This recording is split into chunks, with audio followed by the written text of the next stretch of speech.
What up, everybody? This is Another Mother Brothers. This is Ethan. I'm guest starring Anthony. We're going to be starting a new series called KnotCast. KnotCast. KnotCast. Yeah. It's a Slipknot podcast where we just talk about Slipknot and maybe some other metal if it comes up and some good stuff like that.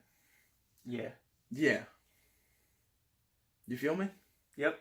So this is the first episode in the new upcoming series. If you guys like it, give us some ideas of what to talk about, and we'll do it. So enjoy the show.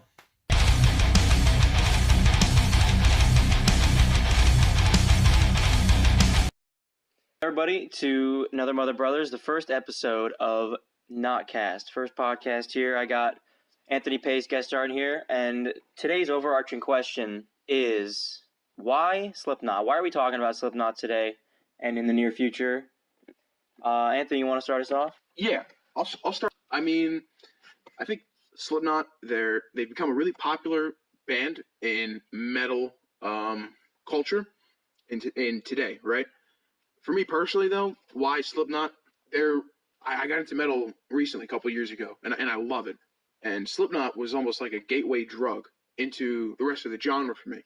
They were the first band that I actually really got into, and I love their style and their music and what they're about. So, the real quick synopsis, that's why Slipknot. That's funny you say that, how Slipknot was your gateway band. Yeah. Going into other bands in the heavy metal genre and such, because it's kind of interesting. I don't really hear that from anybody. Yeah. Everybody, because they're really heavy, even for now. Even though they were established in the late '90s, their style was really unique back then. But for me personally, Avenged Sevenfold was actually Metallica was first. Right. I listened to them a lot when I was a kid, and Iron Maiden and bands like that. And then Avenged Sevenfold was really the heaviest thing I kind of listened to, which is really funny now that I look back on it, because they're really not that heavy. Well, their second album, Waking the Fallen, was really heavy, and that was like, I thought I was like a super emo kid for listening to that stuff. And now it's kind of like, that's kind of some, low level stuff there. Yeah. Like with me, real quick, because like obviously Slipknot, they're almost, at least back when like nu metal was really big, right? They were kind of niche, you know what I mean? Yeah. So not many people, you're right, would say, oh, Slipknot was the first guys that really I got into.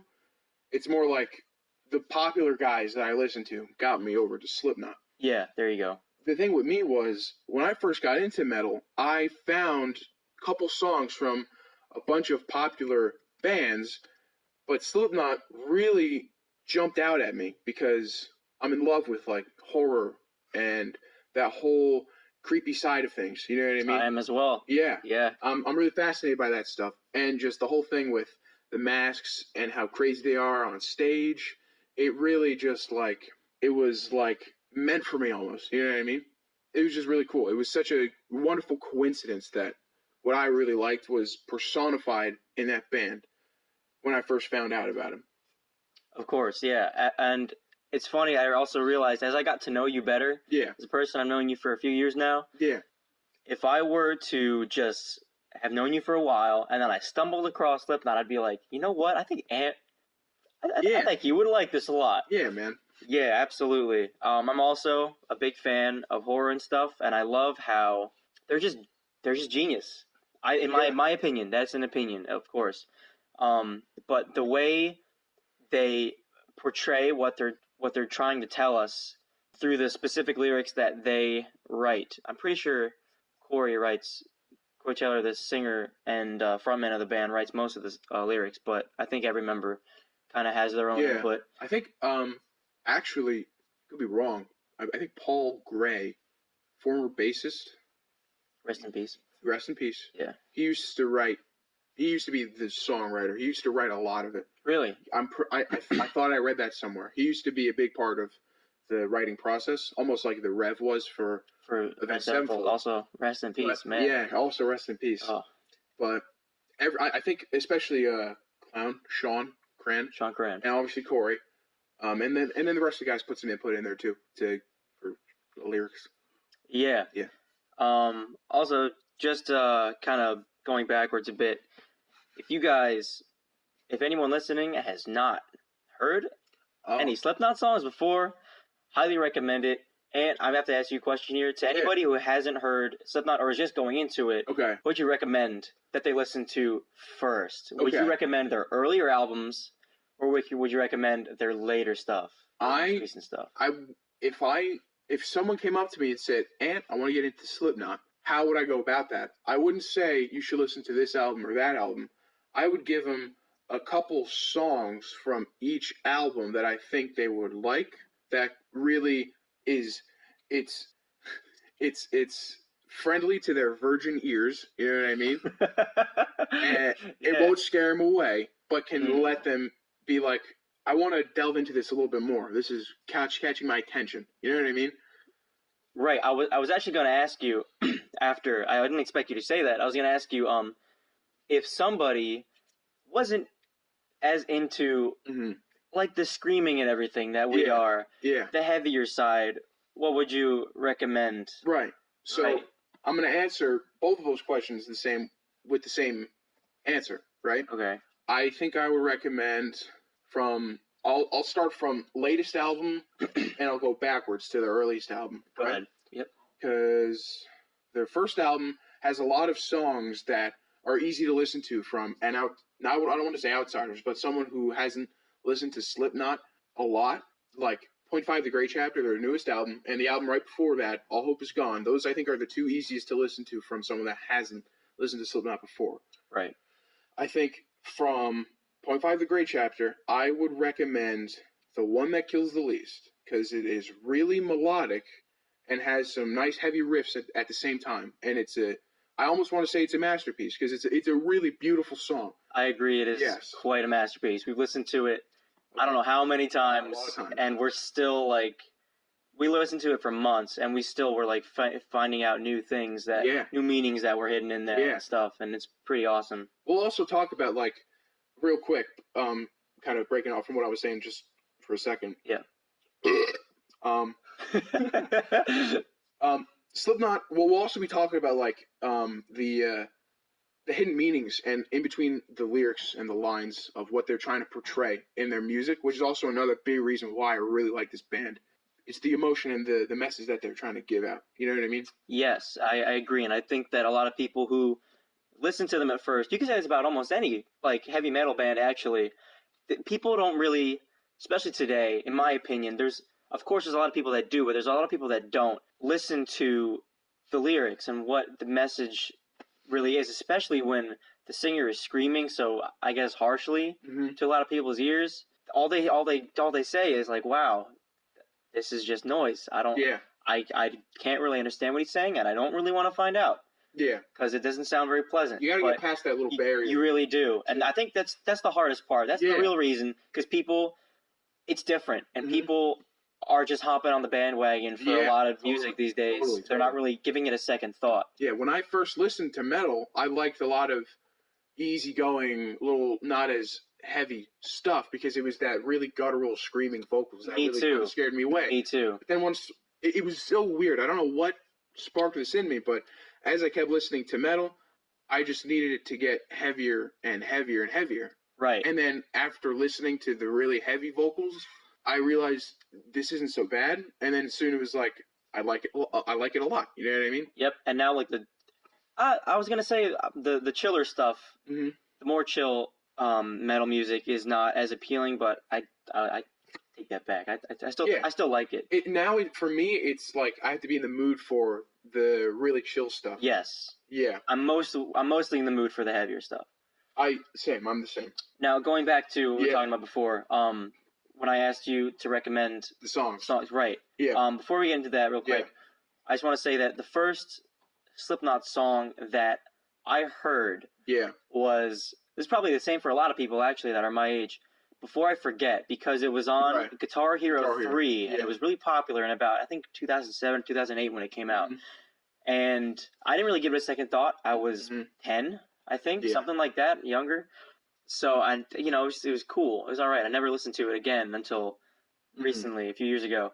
But I think the real first song was Duality. Yeah. And that just happened to be, I found out later, their most popular song. It's really good. I think it's right on that line between being too heavy and being, not. You're right. It's a perfect, what do you call it? It's like in the middle. It's in the middle, which is really good. And then the second one I heard was AOV, which is on the 0.5 The Great Chapter. Dualities from Volume 3, Subliminal Verses. AOV, I liked it. It was pretty good. Mm-hmm. It was like heavy during the verses and really melodic during the chorus. Yeah.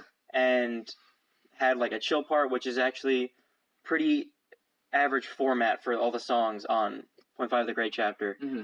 And then I was all going all over the place. The third one I listened to, which I really had to listen to a lot to get into, was People Equal Shit. Yeah. From Iowa, their Iowa album. And I remember that I had to listen to it in the car like a bunch, and I was like, you know what? This isn't very good. Like, and then I listened to it a bunch, and I was like, dang, this is a really good song. I could jam out to this, man, all day. I agree. I had a really funny experience with that particular song. Really? And it's the same thing for the rest of their album, Iowa. Because you showed me People Equal Shit. I did. You did. I did. And this was before I really started to want to listen to the heavier stuff. So you showed it to me on your shitty, what was it, Galaxy 4 speaker, right? Galaxy S4, yeah. It was, not that the phone is shitty, it's that particular phone that I had. Yeah, there was something wrong with a really bad speaker. Not hating on Galaxies. I have one still. It's very good. I love it. So anyway. right off the bat, the sound quality wasn't that great, so I couldn't even hear that well what the song was. And the song is already really gritty and kind of distorted. It's supposed to be that that's way. how it's supposed to be. Yeah. So when you showed it to me, I listened to it and I was like, I am not digging it. You know what I mean? Yeah. I had to listen to it a lot, and I kind of forgot about it for a little while. I just kind of was like, it is what it is. And then this is how I knew I was ready for some heavier stuff, because I hadn't listened to that song since when you showed it to me, and I was in the shower one day, and I was singing the chorus to that song that I hadn't heard in forever. Yeah. And I was like, that's so weird. Let me give this another listen. And then I actually listened to it, and I sat down, and I really absorbed what it was trying to give to me. And I was like, yeah, I totally can dig this now. You know what I mean? Yeah? Yeah. All right. That's pretty cool. Yeah, thanks, man. So, jumping all the way back to what we were talking about before, what I would recommend for newcomers, I told you the one that kills the least from 0.5 The Great Chapter. Yep. They have some other really nice songs, like this is actually the first ever Slipknot song I've heard, which is The Devil and I, right? That I wasn't a big fan of that one, right? But I really love it now. I really got into it. It gives me chills every time I hear it. Yeah. It's great. That song is really cool, and it's like back and forth with melody and heaviness, like a lot of their songs are. It's actually kind of...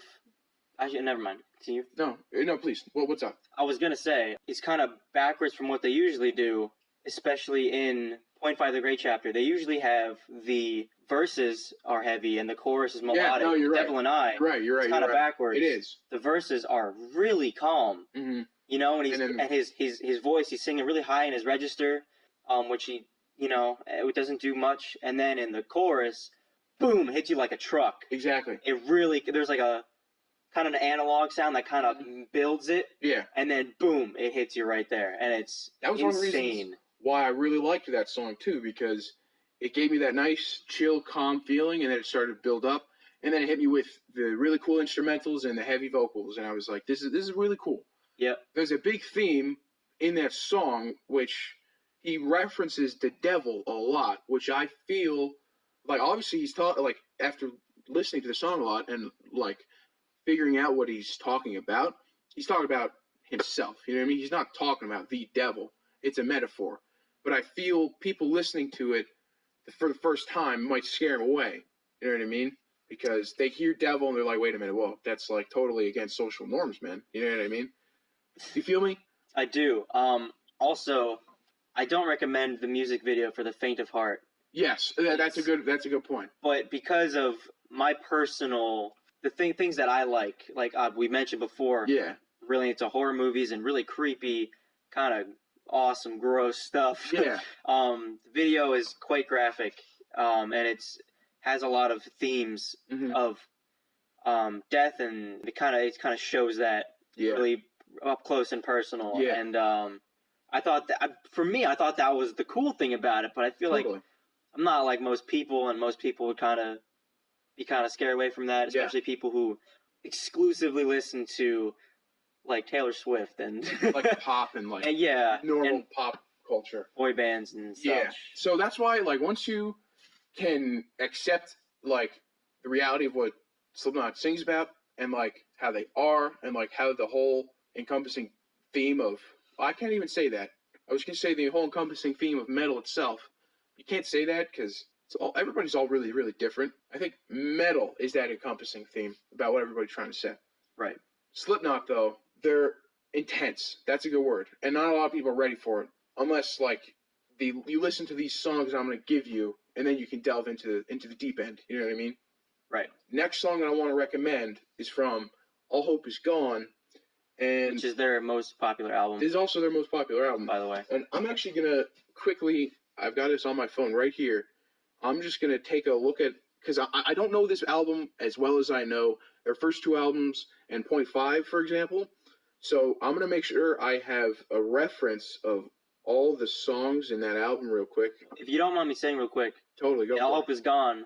You can't listen to Slipknot in general, let alone that album, without listening to Psychosocial. Yes. That is one of their most popular songs. I'd be surprised if anybody has not heard it before. Yeah. It's an incredible song. Yes.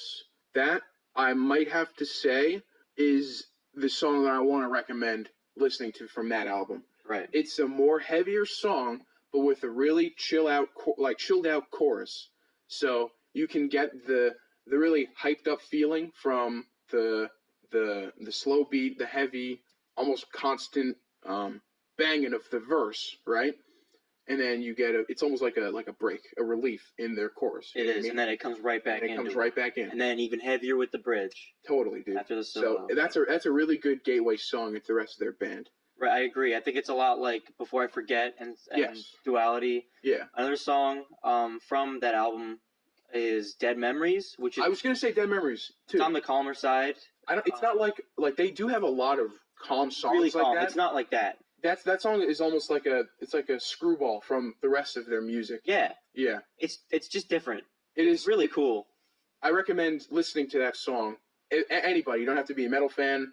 You can be a metal fan, but if you haven't heard it, it's a really chilled out, almost I want to say rock song. Yeah, it's like rock-esque, and the chorus is really catchy. Yes. I gotta say. I agree. It took me a while to get into the verses. When you listen to it like 3 times, you're gonna like it. That was with me too. I remember I didn't get into it one day, and then the day that I got into it, it was after I listened to it like 50 times. You know what I mean? Yeah. You gotta like open your mind, open your heart a little bit, and give it a chance. You know, you won't be disappointed. All right. Next up, their third album, Volume 3, The Subliminal Verses. I gotta go with obviously tied for the 2 songs you should listen to, and I think we already mentioned these, Duality. Yep. And Before I Forget. Yes, we did. Those are like iconic songs. They are. Slipknot. You can't say you're a Slipknot fan if you haven't heard those 2 songs. Everybody knows them. You know what I mean? You don't necessarily have to like them, but you should know. You should know them. You know what I mean? They're quite popular. They're quite popular. Yeah. That's a funny story about Before I Forget. Yeah, dude. They were. I heard an interview about Corey Taylor talking about some guy from I think Sony company, the Japanese company, came in to listen to their a new song they came out with, and they wanted to make a deal, like a contract. Yeah. And they played Before I Forget, and they were really proud of that song, and they played it for him, and he hated it. He hated it. He said he wants nothing to do with this band, something like that. Anybody watching, if this is incorrect, please correct me, but I'm pretty sure it's right. And then so they were like, "Fuck you. We think this is amazing." Hell yeah. And they got somebody else. I think that sounds familiar. That's a nice fun fact. That's a fun fact. Kind of the theme of Slipknot. They have had a lot of doubt from people. A lot of haters. And then they kind of because they inevitably become that much more popular, and then they make a song that's basically a fuck you to the people that doubted them. You know what I mean? Because they have, well, first of all, they have 9 people In the band. the band, and they have a lot of confidence in what they do. They really believe in what they're doing. Yeah. They believe what they make is good, and I think it's art. It really is. Yeah. And they have a community backing them, Mm-hmm. and so that enhances their confidence even more. And look what they are now. They are at the top, right there. Yeah. Yep. They're one of the most popular metal bands in the modern day. Yep. I agree. Yeah. Next. Numbers show it. Yeah, numbers do show it, bro. Next up is from Iowa. This is by far maybe, like you could say it's tied with their first album for the heaviest that they've released. Yep. I can't say I want to recommend a song from this album because to people who haven't been exposed to this kind of music yet, I don't think. Well, their first 2 albums were Slipknot, their self-titled album, and then Iowa, which are both really heavy and really weird. I would say, not your average kind of cup of tea, music-wise, and if I think you really need to have an open mind when listening to these albums, going into them. But if you were to recommend songs from this album and from their self-titled, what would they be? So from Iowa, I think it'd have to be My Plague. It's a really popular song in this album, and it's not as brutal as the rest of their songs because the chorus is really melodic and it's frequent. It's like the verse is not as long, so you hear yourself, like you find yourself hearing the chorus a lot, and it's cool. It's great. It's a cool song. Fun fact about me: Iowa, to date, is the newest album I found myself listening to. Really? I first was in love with Point 5, and that was the most, like, that I knew, like, all the songs in Point 5 before I really dove into the rest of Slipknot. Like, I knew a good amount of, like, a good handful of songs from All Hope Is Gone, and then their self-titled album. And then I really picked apart their first album, and I know a lot of songs from there. And all while still, like, finding some cool stuff from All Hope Is Gone along the way. And then I've been shying away from Volume 3 a little bit. It's not my favorite album in the world. Yeah, me neither. And then now I'm finding myself listening to Iowa, which is, it's like I've built my way up the heavy ladder. It's funny because we kind of went backwards. Yeah. Actually, fun fact about My Plague. I don't even think I've told you this. The song My Plague that he just recommended. Yeah. You actually showed that to me on one of the worst days of my life. Oh shit. And that kind of made it a little bit better. Hey, that's what I'm here for, man. Yeah, dude. Dude, totally. Yeah. Next. So thanks for that. Dude, anytime, bro. Last song, or songs, I guess, that I want to recommend from their first album now. I think I know what you're going to say. I have to, we already know, 100% has to be Wait and Bleed. Wait and Bleed, I knew it. Has to be Wait and Bleed. Wait and Bleed. Another iconic song of Slipknot. Definitely. It's a really fast-paced song to get your heart pumping, man. And it's really melodic in the chorus, like a lot of their songs, and really heavy in the verse, like a lot of their songs. This album, Slipknot, self-titled album, has a habit of being really fast-paced. So yes, absolutely. I recommend this album especially, not necessarily to listen to like on a regular basis, but I could give you a handful of songs. We could do this for another video too, like a workout playlist. This particular album is great for a workout playlist because there's a lot of like fast-paced, believe it or not, hip-hop rap songs mixed with metal. Like they're like rap metal hybrids in this album. That's how they actually came. They were labeled, not by themselves, as nu metal, spelled N-U, nu metal, which, fun fact, Corey Taylor, I'm not sure if he still disagrees or if he did, but I remember him saying he heavily disagrees with people calling them nu metal. I can see where he's coming from with that. Yeah. They blew up at the same time nu metal was a big thing. Yes. But I think that's what people... They take a really different, a really unique spin on the metal scene. Yeah, I think it is kind of nu metal because it's kind of mixing other genres into it, but they also created their new kind of thing with it. Yeah. To tag along. Yeah. So it's not exactly nu metal. It's something. It's Slipknot. It's Slipknot. That's what it is. That's the best way you can That's the best way to do it. Yep. Now, another song I can recommend is "Spit It Out." Spit It Out. Oh my God. Another iconic song. Oh man. This is like one of those rap metal hybrids that they have. and it's one of their most popular songs. So those are my handful picks of songs to get yourself into Slipknot. Obviously, they have a lot more chill songs that you can get into, like chill, emotional songs like Kill Pop, Snuff. What's that one we were saying? From All Hope Is Gone. Dead Memories. Dead Memories. So, yeah. I highly recommend listening to Slipknot. They're my favorite band, dude. Yep. Unfortunately, we're out of time. Ant, thanks for coming on. Anytime, man. Thanks for having me. Thanks for having me. Thank you so much for guest starring, and we'll see you next time. Stay sick, maggots. Take it easy.